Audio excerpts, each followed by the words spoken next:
ಶಿವಮೊಗ್ಗ ಜಿಲ್ಲೆಯ ಭದ್ರಾವತಿ ನಗರದಲ್ಲಿ ಇರುವಂತಹ ಹೊಸಮನೆಯ ಹಿಂದೂ ಮಹಾಸಭಾ ಗಣಪತಿ ದೇವಸ್ಥಾನದ ಆವರಣದಲ್ಲಿ ಅಲಂಕೃತ ಭವ್ಯವಾದ ಮಂಟಪದ ಪ್ರಾಂಗಣದಲ್ಲಿ ಹಿಂದೂ ಮಹಾಸಭಾ ಸಂಘಟನೆ ಹಾಗೂ ಸಮಸ್ತ ಭಕ್ತ ಬಾಂಧವರ ಸಹಕಾರದೊಂದಿಗೆ ಗಣೇಶ ಚತುರ್ಥಿಯ ಶುಭ ದಿನದಂದು ಪ್ರತಿಷ್ಠಾಪಿಸಿದಂತಹ ಹಿಂದೂ ಮಹಾಸಭಾ ಗಣಪತಿ ವಿಗ್ರಹವನ್ನು 9 ದಿನಗಳ ಕಾಲ ಶ್ರದ್ಧಾಭಕ್ತಿಯಿಂದ ಪೂಜಾ ಕಾರ್ಯವನ್ನು ನೆರವೇರಿಸುವ ಮೂಲಕ ಸೆಪ್ಟೆಂಬರ್ 4ರಂದು ಸಕಲ ಪೂಜಾ ವಿಧಿವಿಧಾನಗಳು ಹಾಗೂ ಸಡಗರ ಸಂಭ್ರಮದಿಂದ ಭದ್ರಾ ನದಿಯಲ್ಲಿ ವಿಸರ್ಜನೆ ಮಾಡುವ ಮೂಲಕ ಹಿಂದೂ ಮಹಾಸಭಾ ಗಣಪತಿಯ ಗಣೇಶೋತ್ಸವ ಕಾರ್ಯಕ್ರಮವು ಯಶಸ್ವಿಯಾಗಿ ನೆರವೇರಿದ್ದು ವಿಶೇಷವಾಗಿತ್ತು.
ಗಣೇಶೋತ್ಸವ ಕಾರ್ಯಕ್ರಮದಲ್ಲಿ ಭದ್ರಾವತಿ ಹಾಗೂ ಸುತ್ತಮುತ್ತಲ ನಗರಗಳು ಹಾಗೂ ಊರುಗಳಿಂದ ಬಂದಂತಹ ಯುವಕ ಬಾಂಧವರು ಸಂಭ್ರಮದಿಂದ ಕುಣಿದು ಕುಪ್ಪಳಿಸುವ ಮೂಲಕ ನಲಿದು ಸಂಭ್ರಮಿಸಿದ್ದು ಕೂಡ ಗಣೇಶೋತ್ಸವದಲ್ಲಿ ಕಾಣಬಂದಂತಹ ವಿಶೇಷವಾಗಿತ್ತು.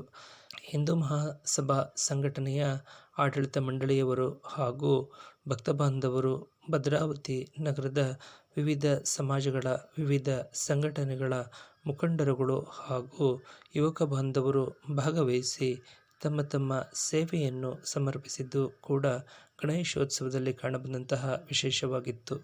ಹೊಸಮನೆಯಿಂದ ಬೆಳಗಿನ ಗಣೇಶೋತ್ಸವದ ಆರಂಭದಿಂದ ಗಣೇಶ ವಿಸರ್ಜನೆಯ ಸಮಯದವರೆಗೆ ಮಾರ್ಗ ಮಧ್ಯೆ ಭಕ್ತ ಬಾಂಧವರಿಗೆಲ್ಲರಿಗೂ ಪ್ರಸಾದದ ವ್ಯವಸ್ಥೆಯನ್ನು ಸ್ವಯಂಕೃತ ಸಂಘಟಕ ಸೇವಾಕರ್ತರೆಲ್ಲರೂ ಭಕ್ತಿಯಿಂದ ಸಮರ್ಪಿಸಿದ್ದು ಕೂಡ ಗಣೇಶೋತ್ಸವದಲ್ಲಿ ಕಾಣಬಂದಂತಹ ವಿಶೇಷವಾಗಿತ್ತು.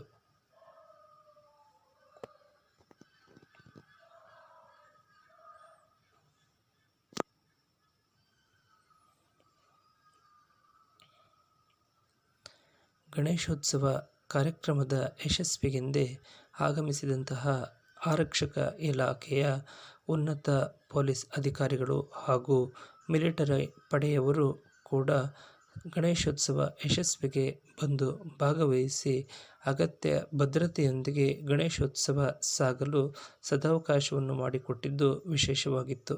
ನಮ್ಮ ಜ್ಞಾನಮಣಿ ಕುಳಗಟ್ಟೆ ಯೂಟ್ಯೂಬ್ ಚಾನಲ್ಗೆ ಆತ್ಮೀಯರು ದಯಪಾಲಿಸಿರುವಂತಹ ಚಿತ್ರಪಟಗಳು, ದೃಶ್ಯಾವಳಿಗಳನ್ನು ಆಧರಿಸಿ ಈ ಸಂದೇಶವನ್ನು ಪ್ರಸಾರ ಮಾಡಲಾಗಿದ್ದು, ತಮಗೆಲ್ಲರಿಗೂ ಇಷ್ಟವಾಗಿದ್ದಲ್ಲಿ ತಾವೆಲ್ಲರೂ ಸಬ್ಸ್ಕ್ರೈಬರ್ ಆಗುವ ಮೂಲಕ ಲೈಕ್ ನೀಡಿ ಪ್ರೋತ್ಸಾಹಿಸಿ. ನಮಸ್ಕಾರಗಳು.